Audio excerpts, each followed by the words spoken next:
ನಮಸ್ಕಾರ. ನನ್ನ ಹೆಸರು ಡಾಕ್ಟರ್ ವಿನೋದ್ ಅಂತ. ನಾನೊಬ್ಬ anaesthesia specialist. Shri Shankara cancer ಹಾಸ್ಪಿಟಲಲ್ಲಿ ಕೆಲಸ ಮಾಡ್ತಾಯಿದ್ದೀನಿ. ಈಗ ಅನಸ್ಥೀಸಿಯಾ ಅಂದರೆ ಏನು? ಅನಸ್ಥೀಸಿಯಾ ಅಂದರೆ ಅದೊಂದು ಶಾಸ್ತ್ರ.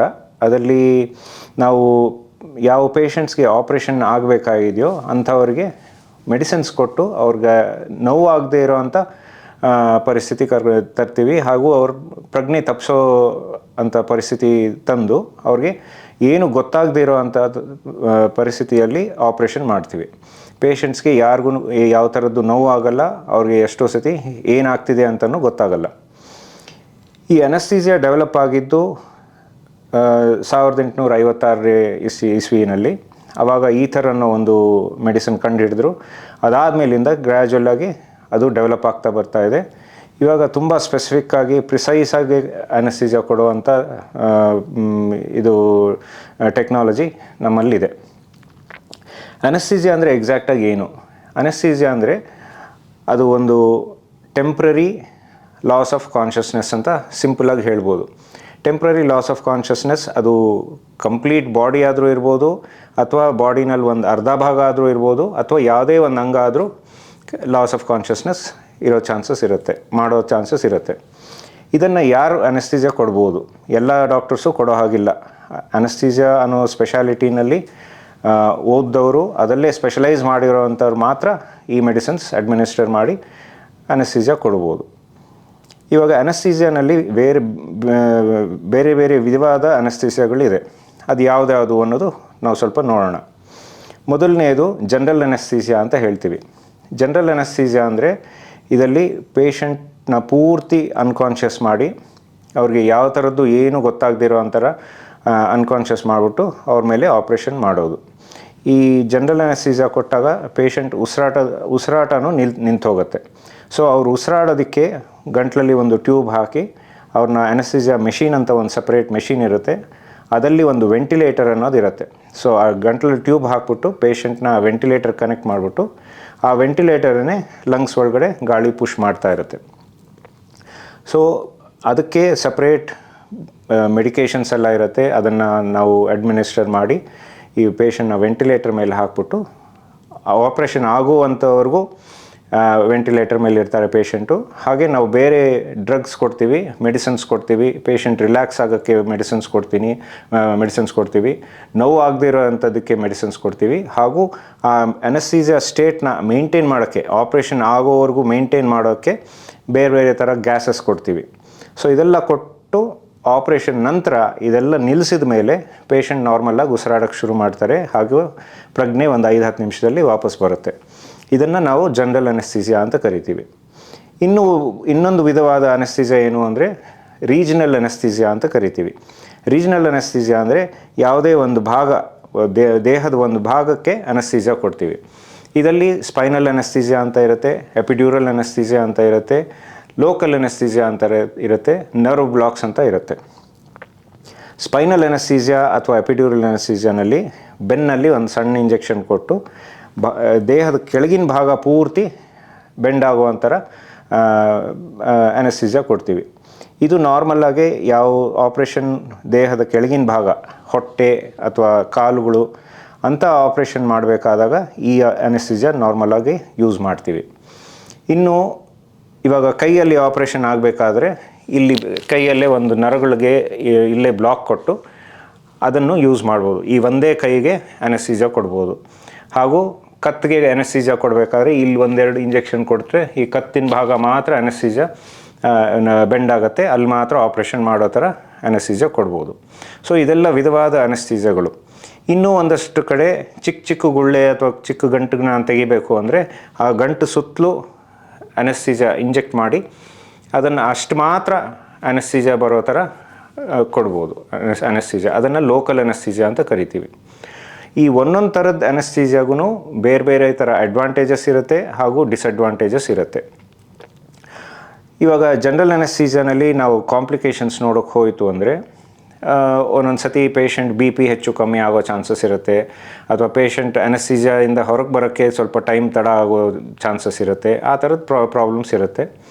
ನಾರ್ಮಲಿ ಯಾವ ಅನಸ್ಥೀಸಿಯಾನಲ್ಲೂ ಕಾಂಪ್ಲಿಕೇಶನ್ ರೇಟ್ ಇವಾಗಿರೋ ಪರಿಸ್ಥಿತಿ, ಇವಾಗಿರೋ ಟೆಕ್ನಾಲಜಿನಲ್ಲಿ ಭಾಳ ಕಮ್ಮಿ. 100ಕ್ಕೆ 0.1 ಅಥವಾ 0.01% ಕಾಂಪ್ಲಿಕೇಶನ್ ರೇಟ್ ಇವಾಗಿನ ಟೆಕ್ನಾಲಜಿಯಿಂದ ಇರುತ್ತೆ ಜನಗಳಿಗೆ. ಹಾಗಾಗಿ ನಾರ್ಮಲಾಗಿ ಯಾವ ಥರದ್ದು ಮೇಜರ್ ಕಾಂಪ್ಲಿಕೇಶನ್ಸ್ ಇರಲ್ಲ, ಪ್ರೊವೈಡೆಡ್ ಪೇಷಂಟ್ ಹೆಲ್ತ್ ನಾರ್ಮಲ್ ಆಗಿರಬೇಕು. ಇವಾಗ ಯಾವ ಥರದ ಪೇಷಂಟ್ಸಲ್ಲಿ ಅನಸ್ಥೀಸಿಯಾ ಕೊಡ್ಬೋದು? ನಾರ್ಮಲಾಗಿ ಎಲ್ಲ ಪೇಷಂಟ್ಸ್ಗೂ ಅನಸ್ಥೀಸಿಯಾ ಕೊಡ್ಬೋದು. ಆದರೆ ಅವರಲ್ಲಿ ಒಂದಷ್ಟು ಕಾಯಿಲೆಗಳಿತ್ತು ಅಂದರೆ, ಫಾರ್ ಎಕ್ಸಾಂಪಲ್ BP ಜಾಸ್ತಿ ಇತ್ತು ಅಂದರೆ, ಅಥವಾ ಅವ್ರಿಗೆ ರೀಸೆಂಟಾಗಿ ಯಾವುದಾದ್ರೂ ಹಾರ್ಟ್ ಅಟ್ಯಾಕ್ ಏನಾದರೂ ಆಗಿದ್ದರೆ, ಅಥವಾ ರೀಸೆಂಟಾಗಿ ಸ್ಟ್ರೋಕ್ ಆಗಿದ್ದರೆ ಅಂಥವರಲ್ಲಿ ಜಾಗ್ರತೆಯಿಂದ ಕೊಡಬೇಕಾಗತ್ತೆ. ಯಾಕೆಂದರೆ ಅಂಥವರಲ್ಲಿ ಆಗಲೇ ತೊಂದರೆ ಆಗಿರೋದ್ರಿಂದ ನಾವು ಅನೆಸ್ಥೆಟಿಕ್ ಡ್ರಗ್ಸ್ ಕೊಟ್ಟಾಗ ಆ ತೊಂದರೆ ಎಕ್ಸಾಜರೇಟ್ ಆಗೋ ಚಾನ್ಸಸ್ ಇರುತ್ತೆ. ಅವರ ತೊಂದರೆ ಎಲ್ಲ ಇನ್ನೂ ಜಾಸ್ತಿಯಾಗಿ ಕಾಂಪ್ಲಿಕೇಟ್ ಆಗೋ ಚಾನ್ಸಸ್ ಇರುತ್ತೆ.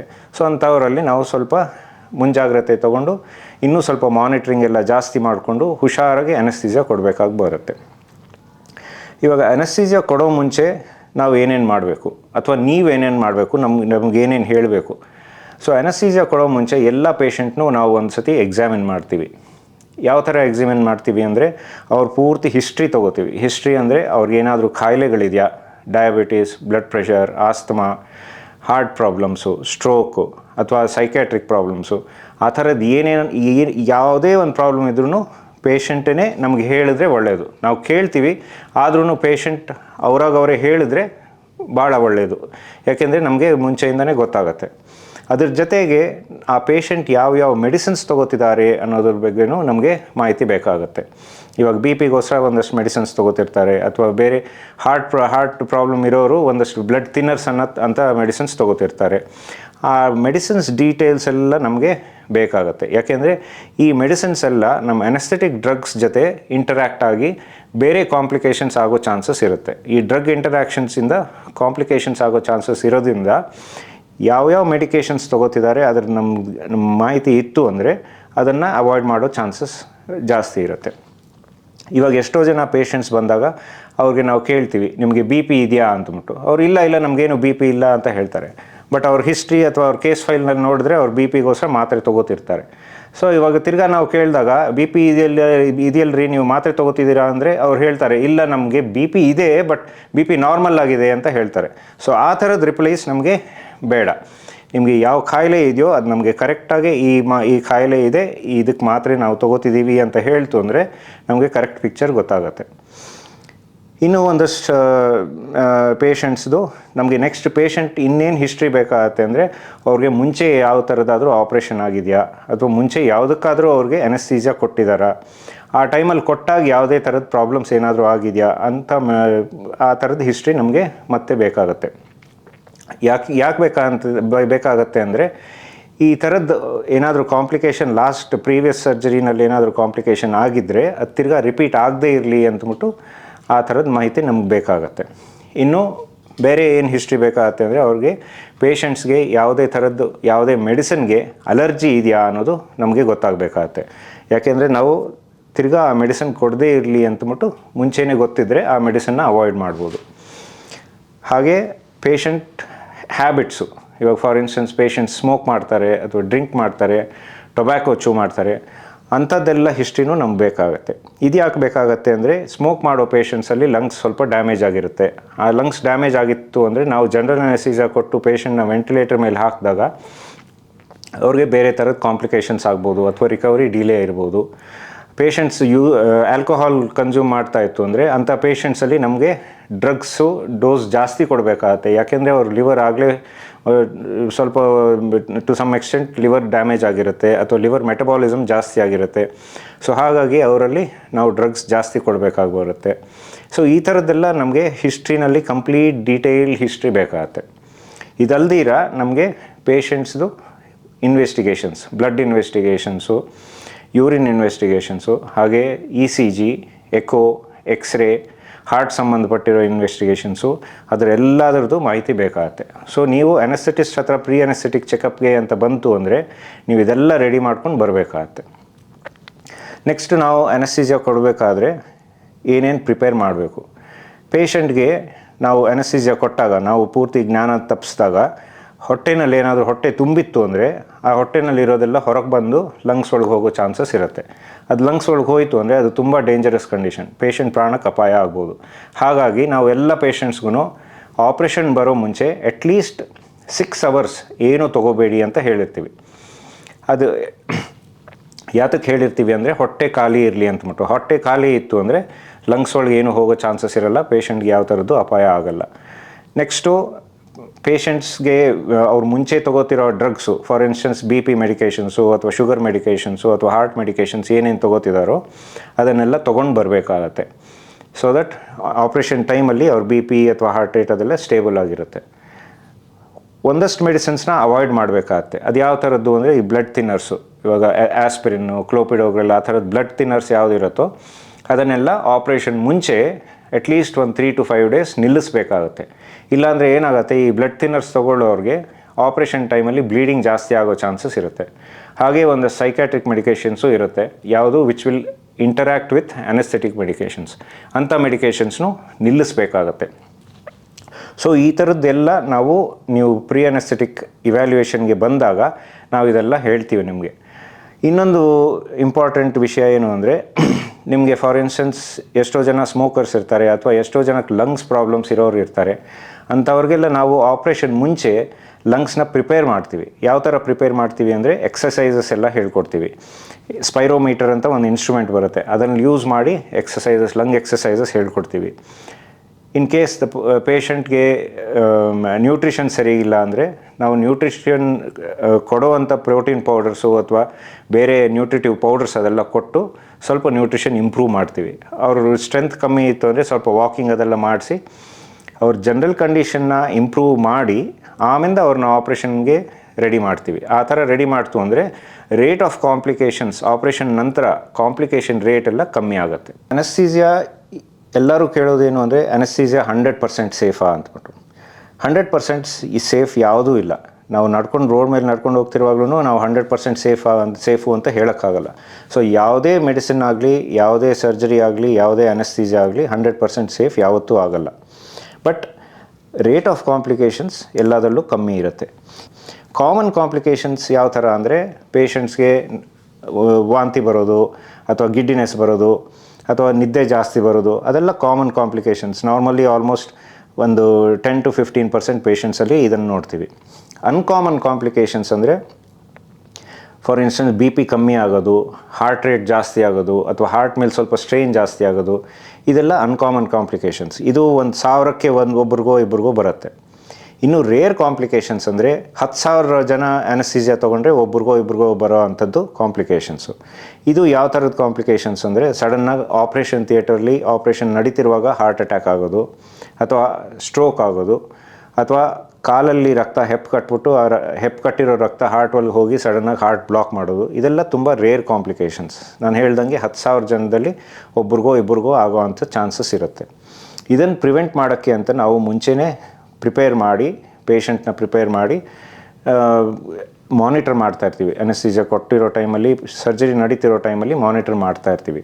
ಎಂಥವ್ರಲ್ಲಿ ಪ್ರಾಬ್ಲಮ್ ಜಾಸ್ತಿ ಆಗೋ ಚಾನ್ಸಸ್ ಇರುತ್ತೆ ಅಂದರೆ ಮುಂಚೆನೇ ಪೇಷಂಟ್ಗೆ ಹಾರ್ಟ್ ಪ್ರಾಬ್ಲಮ್ ಇದ್ದವ್ರಿಗೆ ಅಥವಾ ಮುಂಚೆನೇ ಪೇಷಂಟ್ಗೆ BP ಕಂಟ್ರೋಲಲ್ಲಿ ಇಲ್ಲದೇ ಇರೋ ಅಂಥವ್ರಿಗೆ, ಶುಗರ್ ತೀರಾ ಜಾಸ್ತಿ ಇದ್ದವ್ರಿಗೆ, ಅಂಥವರಲ್ಲಿ ಕಾಂಪ್ಲಿಕೇಶನ್ ರೇಟ್ ಜಾಸ್ತಿ ಇರುತ್ತೆ. ಅಥವಾ ತೀರಾ ವಯಸ್ಸು ಜಾಸ್ತಿ ಆಗಿದ್ದವ್ರಿಗೆ, 80 ವರ್ಷ 90 ವರ್ಷ ವಯಸ್ಸು ಆಗಿದ್ದವ್ರಿಗೆ ಕಾಂಪ್ಲಿಕೇಶನ್ ರೇಟ್ ಸ್ವಲ್ಪ ಜಾಸ್ತಿ ಆಗೋ ಚಾನ್ಸಸ್ ಇರುತ್ತೆ. ಇನ್ನೊಂದು ನಾವು ಕಾಮನ್ನಾಗಿ ನೋಡುವಂಥದ್ದು ನ್ಯೂಸ್ ಪೇಪರಲ್ಲಿ, TV ನಲ್ಲಿ ಎಲ್ಲ ಹೇಳ್ತಾ ಇರ್ತಾರೆ, ಅನೆಸ್ಥೀಸಿಯಾ ಓವರ್ ಡೋಸ್ ಆಗಿ ಪೇಷಂಟ್ಸ್ ಸತ್ತೋದ್ರು ಅಂತಬಿಟ್ಟು. ಏನಿದು ಅನೆಸ್ಥೀಸಿಯಾ ಓವರ್ ಡೋಸ್ ಅನ್ನೋದು? ಅನೆಸ್ಥೀಸಿಯಾ ಓವರ್ ಡೋಸ್ ಅಂತ ಯಾವುದು ಇದಿಲ್ಲ, ಕಾನ್ಸೆಪ್ಟ್ ಇಲ್ಲ. ನೀವೇ ಯೋಚನೆ ಮಾಡಿ, ಅನೆಸ್ಥೀಸಿಯಾ ಸ್ವಲ್ಪ ಜಾಸ್ತಿ ಕೊಡ್ತು ಅಂದರೆ ಪೇಷಂಟ್ ಇನ್ನು ಸ್ವಲ್ಪ ಹೊತ್ತು ಜಾಸ್ತಿ ನಿದ್ದೆ ಮಾಡ್ತಾರೆ, ಅಷ್ಟೇ ಹೊರತು ಓವರ್ ಡೋಸಿಂದ ಪೇಷಂಟ್ಗೆ ಏನೂ ತೊಂದರೆ ಆಗಲ್ಲ. ಅವ್ರು ಹೇಳ್ತಿರೋದು ಏನು ಅಂದರೆ ಅನೆಸ್ಥೀಸಿಯಾ ಕೊಟ್ಟಾಗ ಯಾವುದೋ ಪೇಷಂಟ್ ಜನರಲ್ ಕಂಡೀಷನ್ ಸರಿಗಿಲ್ಲದೆ ಇರೋ ಅಂಥ ಪೇಷಂಟು, ಯಾರಿಗೆ BP ಇದ್ದವ್ರಿಗೆ ಅಥವಾ ಹಾರ್ಟ್ ಪ್ರಾಬ್ಲಮ್ ಇದ್ದವ್ರಿಗೆ ಕಾಂಪ್ಲಿಕೇಶನ್ ನಾನು ಆಗಲೇ ಆಗುತ್ತೆ ಅಂತ ಹೇಳಿದ್ದೆ, ಅಂಥವರಲ್ಲಿ ಕಾಂಪ್ಲಿಕೇಶನ್ ಆಗಿ ಹಾರ್ಟ್ ಏನಾದರೂ ಸ್ಟಾಪ್ ಆಗಿರುತ್ತೆ ಅಥವಾ ಹಾರ್ಟ್ ಫೇಲ್ಯೂರ್ ಆಗಿರುತ್ತೆ. ಆ ಥರದ್ದಾಗಿ ಏನೋ ಒಂದು ಪೇಷಂಟ್ ಅದರಿಂದ ಪ್ರಾಣಕ್ಕಪಾಯ ಆಗಿರುತ್ತೆ. ಸೊ ಆ ಥರದ ಕಾಂಪ್ಲಿಕೇಶನ್ಸ್ ಆಗುತ್ತೆ ಹೊರತು ಅನೆಸ್ಥೀಸಿಯಾ ಸ್ವಲ್ಪ ನಾವು ಕೊಡೋ ಮೆಡಿಸಿನ್ ಸ್ವಲ್ಪ ಜಾಸ್ತಿ ಕೊಡ್ತು ಅಂದರೆ ಅದರಿಂದ ಮೇಜರ್ ಕಾಂಪ್ಲಿಕೇಶನ್ ಆ ಥರದ್ದು ಏನೂ ಆಗೋಲ್ಲ. ಸೊ ಅನೆಸ್ಥೀಸಿಯಾ ಓವರ್ ಡೋಸ್ ಅನ್ನೋದು ಅದು ತಪ್ಪು ಇದು ಕಾನ್ಸೆಪ್ಟ್ ಅದು. ಸೊ ಈ ಅನೆಸ್ಥೀಸಿಯಾ ಇಂದ ಆಗುವಂಥ ಕಾಂಪ್ಲಿಕೇಶನ್ಸ್ನೆಲ್ಲ ನಾವು ಕಂಟಿನ್ಯೂಸ್ ಆಗಿ ಮಾನಿಟರ್ ಮಾಡ್ತಿರೋದ್ರಿಂದ ಅದನ್ನು ಪ್ರಿವೆಂಟ್ ಮಾಡೋ ಚಾನ್ಸಸ್ ಜಾಸ್ತಿ ಇರುತ್ತೆ. ಯಾರಿಗೂ ಆ ಥರದ ಪ್ರಾಬ್ಲಮ್ ಏನು ನಾರ್ಮಲಿ ಯಾರಿಗೂ ಆಗಲ್ಲ. ತುಂಬ ರೇರ್ ಸರ್ಕಮ್ಸ್ಟಾನ್ಸಸಲ್ಲಿ ಮೇಜರ್ ಕಾಂಪ್ಲಿಕೇಶನ್ಸ್ ಆಗೋ ಚಾನ್ಸಸ್ ಇರುತ್ತೆ. ಇದಕ್ಕೆ ನಾವು ಪೇಷಂಟ್ ಮುಂಚೆಯಿಂದನೇ ಪ್ರಿಪೇರ್ ಮಾಡಿ ಅವ್ರಿಗೆ ಎಲ್ಲ ಹೇಳಿಕೊಟ್ಟು ಎಕ್ಸಸೈಸಸ್ ಎಲ್ಲ ಹೇಳಿಕೊಟ್ಟು ಮಾಡಿಸಿ ಮೆಡಿಸಿನ್ಸ್ ಎಲ್ಲ ರೆಗ್ಯುಲರಾಗಿ ತೊಗೊಳ್ಳೋ ಅಂತ ಮಾಡಿ ಅವ್ರ ಹ್ಯಾಬಿಟ್ಸ್ ಏನಾದರೂ ಇತ್ತು ಅಂದರೆ ಸ್ಮೋಕಿಂಗು ಡ್ರಿಂಕಿಂಗ್ ಅದೆಲ್ಲ ಆಪ್ರೇಷನ್ಗೆ ಒಂದು 2 ವಾರಕ್ಕೆ ಮುಂಚೆನೇ ನಿಲ್ಲಿಸಿ ಅವ್ರು ಪ್ರಿಪೇರ್ ಮಾಡ್ತು ಅಂದರೆ ಅನೆಸ್ಥೀಸಿಯಾಯಿಂದ ಆಗುವಂಥ ಕಾಂಪ್ಲಿಕೇಶನ್ಸ್ ತುಂಬ ಕಮ್ಮಿ ಆಗಿರುತ್ತೆ. So anaesthesia is a relatively safe procedure. ನಿಮಗೆ ಯಾವುದೇ ಸರ್ಜರಿ ಆಗಬೇಕಾದ್ರೂ ಅನೆಸ್ಥೀಸಿಯಾ ಕೊಟ್ಟು ಮಾಡಬೇಕಾಗತ್ತೆ. ಸೊ ಅನೆಸ್ಥೀಸಿಯಾಯಿಂದ ಭಯ ಪಡುವಂಥದ್ದು ಏನೂ ಅವಶ್ಯಕತೆ ಇಲ್ಲ. ಇವಾಗ ಅನೆಸ್ಥೀಸಿಯಾ ನಾವು ಕೊಟ್ಟಿದ್ದೀವಿ, ಪೇಷಂಟ್ದು ಸರ್ಜರಿ ಎಲ್ಲ ಮುಗಿದಿದೆ. ಇದಾದಮೇಲೆ ಏನಾಗುತ್ತೆ, ಅನೆಸ್ಥೀಸಿಯಾಯಿಂದ ರಿಕವರಿ ಹೇಗಾಗುತ್ತೆ? ಇವಾಗ ಸರ್ಜರಿ ಎಲ್ಲ ಮುಗಿದ ಮೇಲೆ ನಾವೇನು ಮಾಡ್ತೀವಿ ಅಂದರೆ ಈ ಅನೆಸ್ಥೆಟಿಕ್ ಗ್ಯಾಸಸ್ ಏನಿರುತ್ತೋ ಅದನ್ನೆಲ್ಲ ಕಟ್ ಮಾಡಿಬಿಡ್ತೀವಿ. ಎಲ್ಲ ಕಟ್ ಮಾಡಿಬಿಟ್ಟು ಈ ಮಸಲ್ ರಿಲ್ಯಾಕ್ಸೆಂಟ್ಸ್ನ ರಿವರ್ಸ್ ಮಾಡೋಕ್ಕೆ ಅಂತಂದ್ಬಿಟ್ಟು ಇನ್ನೊಂದು ರಿವರ್ಸಲ್ ಏಜೆಂಟ್ ಅಂತ ಬರುತ್ತೆ. ಆ ರಿವರ್ಸಲ್ ಏಜೆಂಟ್ ಕೊಡ್ತು ಅಂದರೆ ಈ ಮಸಲ್ ರಿಲ್ಯಾಕ್ಸೆಂಟ್ ನಾವೇನು ಕೊಟ್ಟಿದ್ದೀವೋ ಅದು ರಿವರ್ಸ್ ಮಾಡುತ್ತೆ. ಸೊ ಇದನ್ನು ಕೊಟ್ಟ ಮೇಲೆ ಪೇಷಂಟ್ಗೆ ಗ್ರ್ಯಾಜುವಲ್ ಆಗಿ ಮಸಲ್ ಸ್ಟ್ರೆಂತ್ ಬರೋಕ್ಕೆ ಶುರು ಆಗುತ್ತೆ, ಜ್ಞಾನ ಬರೋಕ್ಕೆ ಶುರು ಆಗುತ್ತೆ. ಪೇಷಂಟ್ ಅವರಾಗವರೇ ಉಸಿರಾಡೋಕ್ಕೆ ಶುರು ಮಾಡ್ತಾರೆ. ಸೊ ಪೇಷಂಟ್ ಅವರಾಗವರೇ ಉಸಿರಾಡೋಕ್ಕೆ ಶುರು ಮಾಡಿ ಸಾಕಷ್ಟು ಎಚ್ಚರ ಇದ್ದಾಗ ನಾವು ಅವ್ರ ಗಂಟಲಲ್ಲಿ ಹಾಕಿರೋ ಟ್ಯೂಬ್ನ ತೆಗೆದುಬಿಟ್ಟು ಪೇಷಂಟ್ನ ICUಗೆ ಶಿಫ್ಟ್ ಮಾಡ್ತೀವಿ. ಪೇಷಂಟ್ ICU ಶಿಫ್ಟ್ ಮಾಡಿದ ಮೇಲೂ ಪೇಷಂಟ್ಗೆ ಎಷ್ಟೋ ಹೊತ್ತು ಅವ್ರಿಗೆ ನಿದ್ದೆ ಇರುತ್ತೆ, ಅವ್ರ ಕಾನ್ಷಿಯಸ್ನೆಸ್ ಇರುತ್ತೆ ಹೊರತು ಸ್ವಲ್ಪ ನಿದ್ದೆ ಮಂಪ್ರು ಇದ್ದೇ ಇರುತ್ತೆ. ಆ ಅನೆಸ್ಥೆಟಿಕ್ ಮಂಪ್ರು ಇದ್ದೇ ಇರುತ್ತೆ. ಅದು ಅಪ್ರಾಕ್ಸಿಮೇಟ್ಲಿ 1 to 2 ಅವರ್ಸ್ವರೆಗೂ ಇರುತ್ತೆ. ಆ ಟೈಮಲ್ಲಿ ಅವ್ರಿಗೆ ನುಂಗೋಕ್ಕೆ ಸ್ವಲ್ಪ ಕಷ್ಟ ಇರುತ್ತೆ. ಅವ್ರಿಗೆ ಇದು ಎಂಜಲ್ ನುಂಗೋಕ್ಕೂ ಸ್ವಲ್ಪ ತೊಂದರೆ ಇರೋ ಚಾನ್ಸಸ್ ಇರುತ್ತೆ.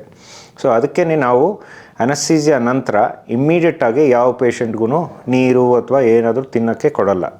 ಅಟ್ಲೀಸ್ಟ್ ನಾವೊಂದು 4 to 6 ಅವರ್ಸ್ ವೆಯ್ಟ್ ಮಾಡ್ತೀವಿ. ಸೊ ದಟ್ ಅವ್ರ ರಿಫ್ಲೆಕ್ಸಸ್ ಎಲ್ಲ ನಾರ್ಮಲಾಗಲಿ, ನುಂಗಕ್ಕೆ ಈಸಿ ಆಗಲಿ, ಹಾಗೆ ಅವ್ರಿಗೆ ಕಾನ್ಷಿಯಸ್ನೆಸ್ ಫುಲ್ ಕಂಪ್ಲೀಟಾಗಿ ವಾಪಸ್ ಬಂದ ಮೇಲೆ ಆವಾಗ ನಿಧಾನಕ್ಕೆ ಒಂದು ಚೂರೇ ನೀರು ಅದೆಲ್ಲ ಕೊಟ್ಟು ಅವ್ರನ್ನ ಸ್ಟೆಬಿಲೈಸ್ ಮಾಡ್ತೀವಿ. ಇಲ್ಲದೇ ಇದ್ರೆ ಏನಾಗುತ್ತೆ ಅಂದರೆ ಅವ್ರಿಗೆ ನುಂಗಕ್ಕೆ ಕಷ್ಟ ಆಯಿತು ಅಂದರೆ ವಾಂತಿ ಮಾಡ್ಕೋತಾರೆ. ವಾಂತಿ ಮಾಡಿಕೊಂಡು ಆ ನೀರು ಕುಡ್ದಿರೋದೆಲ್ಲ ಲಂಗ್ಸ್ ಒಳಗೆ ಹೋಗೋ ಚಾನ್ಸಸ್ ಇರುತ್ತೆ. ಸ್ಪೈನಲ್ ಅನೆಸ್ಥೀಸಿಯಾ ಕೊಟ್ಟ ಮೇಲೆ ಎಷ್ಟೋ ಜನ ಪೇಷಂಟ್ಸ್ಗೆ ಅಪ್ ಟು 2 hours 2 to 3 ಅವರ್ಸ್ವರೆಗೂ ಕಾಲಲ್ಲಿ ಸೆನ್ಸೇಷನ್ ಕಮ್ಮಿ ಇರುತ್ತೆ. ಗ್ರ್ಯಾಜುವಲ್ ಆಗಿ ಕಾಲಲ್ಲಿ ಸೆನ್ಸೇಷನ್ ಬರೋಕ್ಕೆ ಶುರು ಆಗುತ್ತೆ. ಆವಾಗ ಅವ್ರ ಕಾಲನ್ನೆಲ್ಲ ಮೂವ್ ಮಾಡೋ ಚಾನ್ಸಸ್ ಇರುತ್ತೆ. ಒಂದು ಕಾಮನ್ ಕ್ವಶನ್ ಎಲ್ಲರೂ ಕೇಳೋದೇನು ಅಂದರೆ, ನನಗೆ ಬೆನ್ನಲ್ಲಿ ಇಂಜೆಕ್ಷನ್ ಕೊಟ್ಟ ಮೇಲೆ ಬೆನ್ನೋವು ಬರುತ್ತಾ, ಇಡೀ ಲೈಫ್ ಲಾಂಗ್ ಬೆನ್ನೋವು ಬರುತ್ತಾ ಅನ್ನೋದು ಒಂದು ಫಾಲ್ಸ್ ಕನ್ಸೆಪ್ಷನ್ ಎಲ್ಲರಿಗೂ ಇದೆ. ಎಸ್ಪೆಷಲಿ ಲೇಡೀಸ್ಗೆ ಅವ್ರಿಗೆ ಸಿಸೇರಿಯನ್ ಸೆಕ್ಷನ್ ಆಗೋವಾಗ ಬೆನ್ನಲ್ಲಿ ಇಂಜೆಕ್ಷನ್ ತೊಗೊಂತು ಅಂದರೆ ಇನ್ನು ಮುಂದೆ ಬೆನ್ನೋವು ಕಂಟಿನ್ಯೂಸ್ ಆಗಿರುತ್ತೆ ಅನ್ನೋ ಒಂದು ತಪ್ಪು ಭಾವನೆ ಇದೆ. ನಾವು ಅನೆಸ್ಥೆಟಿಕ್ ಇಂಜೆಕ್ಷನ್ ಕೊಡುವಾಗ ಯೂಸ್ ಮಾಡೋವಂಥ ನೀಡ್ಲು ತುಂಬ ಸಣ್ಣಕ್ಕಿರೋದು, ತುಂಬ ಫೈನಾಗಿರೋ ನೀಡ್ಲು ಯೂಸ್ ಮಾಡ್ತೀವಿ. ಅದು ಬೆನ್ನಲ್ಲಿ ಮೂಳೆಗೆ ಕೊಡಲ್ಲ, ಮೂಳೆ ಮಧ್ಯದಲ್ಲಿರೋ ಗ್ಯಾಪ್ನಲ್ಲಿ ಇನ್ಸರ್ಟ್ ಮಾಡಿ ನಿಧಾನಕ್ಕೆ ಇಂಜೆಕ್ಷನ್ ಕೊಡ್ತೀವಿ. ಇವಾಗ ಬಂದಿರೋ ಕಾನ್ಸೆಪ್ಟಲ್ಲಿ ನಾವು ಬೆನ್ನೋವು ಇರೋರಿಗೆ ಬೆನ್ನಲ್ಲಿ ಇಂಜೆಕ್ಷನ್ ಕೊಟ್ಟು ಆ ಬೆನ್ನೋವನ್ನ ಕಮ್ಮಿ ಮಾಡ್ತಿರ್ತೀವಿ. ಅದನ್ನು ಎಪಿಡ್ಯೂರಲ್ ಸ್ಟೀರಾಯ್ಡ್ ಅಂತ ಇಂಜೆಕ್ಷನ್ ಕೊಡ್ತೀವಿ. ಈ ನಡುವೆ ನಾವು ಎಲ್ಲ ನರ್ವ್ ಬ್ಲಾಕ್ಸನ್ನು ಅಲ್ಟ್ರಾಸೌಂಡ್ ಗೈಡೆಡ್ ನರ್ವ್ ಬ್ಲಾಕ್ಸ್ ಕೊಡ್ತಿದ್ದೀವಿ. ನಾರ್ಮಲ್ ರಿಕವರಿ ಬಗ್ಗೆ ನಾನು ಈಗ ತಾನೇ ಹೇಳಿದ್ದೆ. ಇನ್ ಕೇಸ್ ಪೇಷಂಟ್ ಸರಿಗೆ ಉಸಿರಾಡ್ತಿಲ್ಲ ಅಥವಾ ಅವ್ರಿಗೆ ಜ್ಞಾನ ಪೂರ್ತಿ ಬಂದಿಲ್ಲ, ಆವಾಗ ನಾವೇನು ಮಾಡ್ತೀವಿ? ಅಂಥ ಸಂದರ್ಭದಲ್ಲಿ ನಾವು ಪೇಷಂಟ್ನ ಹಾಗೆ ಅನೆಸ್ಥೀಸಿಯಾನಲ್ಲೇ ಇದ್ದವ್ರನ್ನೇ ವೆಂಟಿಲೇಟರ್ ಮೇಲೆ ಇದ್ದವ್ರನ್ನೇ ಹಾಗೆ ವೆಂಟಿಲೇಟರ್ ಮೇಲೆ ICUಗೆ ಶಿಫ್ಟ್ ಮಾಡ್ತೀವಿ. ICU ಮೇಲೂ ಅವ್ರು ವೆಂಟಿಲೇಟರ್ ಮೇಲೆ ಇರ್ತಾರೆ. ಇದು ಯೂಶಲಿ ಎಂಥ ಪೇಷಂಟ್ಸಲ್ಲಿ ಕಂಡು ಬರ್ಬೋದು ಅಂದರೆ, ತುಂಬ ವಯಸ್ಸಾಗಿರೋ ಪೇಷಂಟ್ಸು ಅಥವಾ ಮೇಜರ್ ಸರ್ಜರಿ, ಇವಾಗ 8-9 ಗಂಟೆ ಆಪ್ರೇಷನ್ ಆಗಿ ಇನ್ನೂ ಒಂದಷ್ಟು ಕಂಡೀಷನ್ಸ್ ಇದೆ. ಫಾರ್ ಎಕ್ಸಾಂಪಲ್ ಲಂಗ್ ಸರ್ಜರಿ ಆಗಿರೋವಂಥವ್ರಲ್ಲಿ ಅಥವಾ ಈಸೋಫೇಗಸ್ ಸರ್ಜರಿ ಅಂಥವರಲ್ಲಿ ಈ ಲಂಗ್ಸು ಅಥವಾ ಈಸೋಫೇಗಸ್ನೆಲ್ಲ ಆಪ್ರೇಷನ್ ಟೈಮಲ್ಲಿ ಹ್ಯಾಂಡಲ್ ಮಾಡಿರ್ತಾರೆ.